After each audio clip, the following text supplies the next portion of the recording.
என்னடா அது யாரை கேட்டாலும் நான் அனிமி ஃபேன் சொல்கிறீங்க. நருட்டோவை தெரியுமா, ஒன் பீஸை தெரியுமா, சோலோ லெவலிங் தெரியுமா, டீமன் ஸ்லேயரை தெரியுமா, ஏன் அட்டாக் அண்ட் டைட்டன் தெரியுமா எல்லாரும் கேட்குறீங்களே. நான் உங்ககிட்ட ஒன்று கேட்கட்டுமா? ஃபர்ஸ்ட் இந்த அனிமி எப்படி உருவாச்சு உங்களுக்கு தெரியுமா? கவலைப்படாதீங்க, அதை பற்றி சொல்கிறா நான் வந்திருக்கேன். ஹே everyone, it's me Lord TRX. நம்ம இதை பற்றி பார்க்க போகிறோம். அனிமியோட டீட்டெயில்டான ஹிஸ்ட்ரியாக நம்ம பார்க்க போகிறோம். வாங்க வீடியோக்குள்ளே போகலாம். இந்த அனிமி இருக்குல்ல, இந்த அனிமி வந்து பார்த்தா ஒரு 100 வருஷம் பழமையான ஒரு விஷயம். இது வந்து ஜாப்பனீஸ் ஒரு வித்தியாசமான ஒரு ஆர்ட் ஃபார்ம் தான் இந்த அனிமி. அதாவது எப்படின்னா, மோஸ்ட்லி ஜாப்பனீஸுக்காக வந்து பார்த்தா ஸ்டோரி டெல்லிங் ரொம்ப.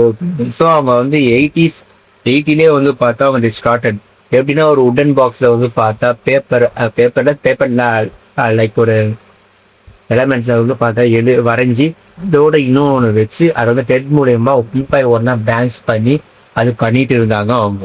அது feel like with film, moving film அந்த மாதிரி அவங்க திங்க் பண்ணி அதை பண்ணாங்க. ஸோ அவங்க அப்போவே ஸ்டார்ட் பண்ணிட்டாங்க இந்த இதில். தென் 1970 ஃபர்ஸ்ட் அனிமியே வருது. அந்த அனிமி பேர் என்னன்னா, நான் சொல்ல போகிற 3 பேரா வந்து அனிமியோட காட் ஃபாதர் சொல்லலாம். ஒட்டேன், ஜின்ஜி, சைட்டாரோ. இவங்க 3 பேரா அனிமியோட காட் ஃபாதர். அவங்க 1970 ஃபர்ஸ்ட் ஒரு அனிமி அஃபிஷியலா எப்படி சொல்றது, அது ஃபர்ஸ்ட் அனிமி. பட் இவங்க 3 பேருமே சேர்ந்து ஒரு அனிமியை வந்து அஃபிஷியல் 1970 ரிலீஸ் பண்றாங்க. அந்த அனிமி நேம் என்னன்னா பேரா நமக்கோர கசாரா. அவர் வந்து பார்த்தா 1970 ஜூன் மாதம் இந்த அனிமி ரிலீஸ் ஆகுது. Duration of 20 minutes. இதுவும் வந்து அப்ராக்சிமேட்லி ஹிட் ஆகுது. இது தொடர்ந்து வந்து அவங்க ஹிட் ஆகுது. பட் அந்த அளவுக்கு ரீச் கிடைக்காத ஒரு சூழல அவங்க அனிமியை வந்து ஒன்னா சொல்ல போனா இவங்ககிட்ட வந்து பார்த்தா கேமரா கிடையாது, தென் கம்ப்யூட்டர்ஸ் கிடையாது, பிரிண்டர் கிடையாது, எதுவுமே கிடையாது. எல்லாமே ஹேண்ட்மேட். ஒரு சின்ன தப்பு பண்ணாலும் திரும்பி அவங்க வரையும் ஃபுல்லா வரைஞ்சி ஒரு எடிட்டுக்கும் அவங்க வரைஞ்சிதான் பண்ணுங்க. அப்புறம் அவங்க அஃபிஷியலா எந்த சப்போர்ட்டும் கிடையாது. டிஸ்னிக்கு இருக்கிற மாதிரி அவங்க பட்ஜெட் விட்டுருவாங்க. இதுக்கு இது வச்சா அப்போ ஒரு 100 அந்த இதுல தான் இந்த அனிமிலாம் ரெடி பண்ணிட்டு இருக்காங்க. இந்த இதே போயிட்டு இருந்தாங்க. அவங்களால முடிஞ்சது அவங்க பண்ணது நல்ல அனிமியா போயிட்டு இருந்தாங்க. பட் அந்த சரௌண்டிங் குளியரா இருக்கு. பட் வேர்ல்டு வைடா ரீச் ஆகும். இப்போ ஆகிற மாதிரிலாம் அப்போலாம் எங்க நினைச்சு. இந்த லேட்டர்லாம் 1969 ஒரு சிறந்த அனிமி வருது. சிறந்த anime first anime hit black Bastar மாதிரி சொல்லலாம். அது ஆஸ்ட்ரோ பாய், ஒரு ரோபோ பாயோட கதை தான் அந்த ஆஸ்ட்ரோ பாய். சொல்லப்போனால் அந்த அனிமி வந்து பீக்ல பயங்கரமா ஹிட் ஆயிடுச்சு. அதான் ஃபர்ஸ்ட் அவங்க கிடைச்ச ரியல் பிளாக் பஸ்டர். அதுல இருந்துதான் வந்து பார்த்தா பிளாக் அண்ட் பால் அது இந்த எல்லா அனிமியும் வர்த்தரந்துச்சு. பட் எல்லா அனிமிக்கும் விதை போட்டா ஒரு அனிமி எடுத்தும் சக்சஸ் ஆகும்போது காட்டாரு இந்த அனிமி ஆஸ்ட்ரோ பாய் தான். குழந்தைங்க மட்டும்தான் ரொம்பவே ரீச் ஆயிடுச்சு. வேர்ல்டு ஓவருக்கு ஆரம்பிச்சு. இந்த அனிமியோட இது அப்படின்னா ரொம்பவே எனக்கு ரொம்ப இன்ஸ்பயராது. ஏன்னா டிஸ்னி கிட்ட இருக்கிற மாதிரி அவங்க கிட்ட கேஜெட்ஸும் இல்லை, மேன் பவர் அந்த அளவுக்கு கிடையாது. இன்னொன்று சொல்ல மாட்டேங்க, 1915 வந்து பார்த்தா ஒரு ஏர்கோய்க் நடக்குது. ஏர்கோய்க்கில் அவங்களோட மொத்த அந்த பேப்பர் ஒர்க்கும் வந்து டிஸ்ட்ராய் ஆயிடுச்சு. அதில் வந்து பார்த்தா அவங்க ரொம்பவே மீண்டு ரொம்பவே கஷ்டப்பட்டாங்க இருந்தது.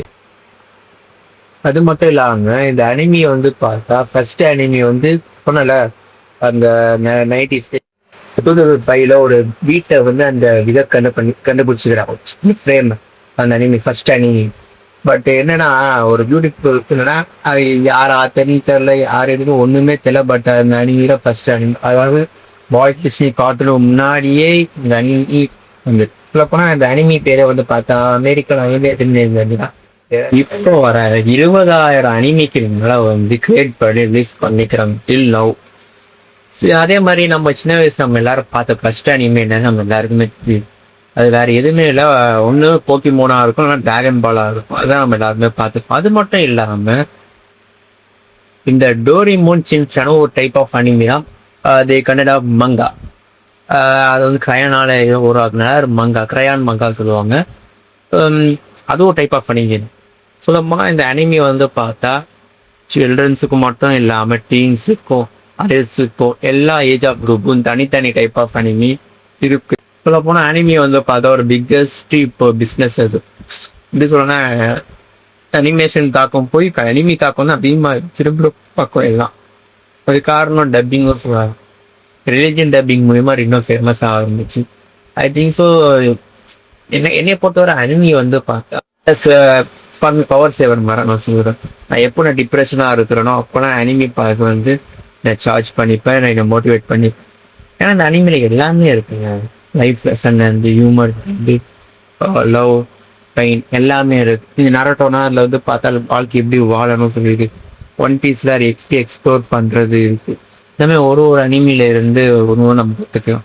ஸோ இந்த அனிமி பார்க்குறவங்க குழந்தை பசங்க நினச்சிக்காருங்க. They are different. அவங்க நான் கார்ட்டூனை பார்த்து வளர்ந்தேன். அப்போ நான் வளர்ந்ததுக்கு நான் அனிமி பார்க்க ஆரம்பித்தேன். அதே மாதிரி இப்போ இருக்கிற குழந்தை ஸ்டார்டிங்ல அனிமி பார்த்ததுனால they will know moral lessons and moral ethics எல்லாமே அவங்க லேர்ன் பண்ணுவாங்க. ஸோ அனிமி பார்க்க விடுங்க. சில அனிமியை மட்டும் பார்க்க விடணும்னா rating some quiz is they. But சில அனிமியை பார்க்க விடுங்க. Like Naruto, One Piece, witness chair, அப்புறம் my personal favourite doctor stone.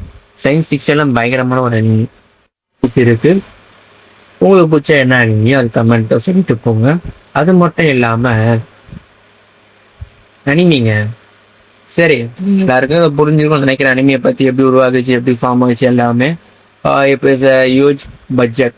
இப்போ அனிமி வந்து 10,000 2,000 to 10,000 கோடி வர பிஸ்னஸ் பண்ணிட்டு இருக்கு. ஸோ நான் வந்து இப்போதைக்கு நான் வெயிட் பண்ணுறேன். அனிமி பார்த்தா டீமன்ஸ் இன்ஃபினிட்டி சாகா 2 அந்த மூவிக்காக வெயிட்டிங். ஏன்னா பிக் ஸ்க்ரீனில் பார்க்கணும் எனக்கு ரொம்ப நாளாக ஆசை இருக்குது. பாக்கி என்ன பார்க்கின்றத நான் பார்க்கிடுவேன். அதே மாதிரி உங்களுக்கு பிடிச்ச ஒரு அனிமி என்ன கமெண்ட்டை சொல்லிட்டு போங்க. வேற ஆக்சுவல் ஒரு இன்ட்ரெஸ்டிங்கான டாபிக் பற்றி தெரிஞ்சுக்கோன்னா கமெண்ட் பண்ணுங்க. எப்படிக்கு விடப்படுறது உங்கள் இன்னொன்று லார்ட் DRX. Bye bye.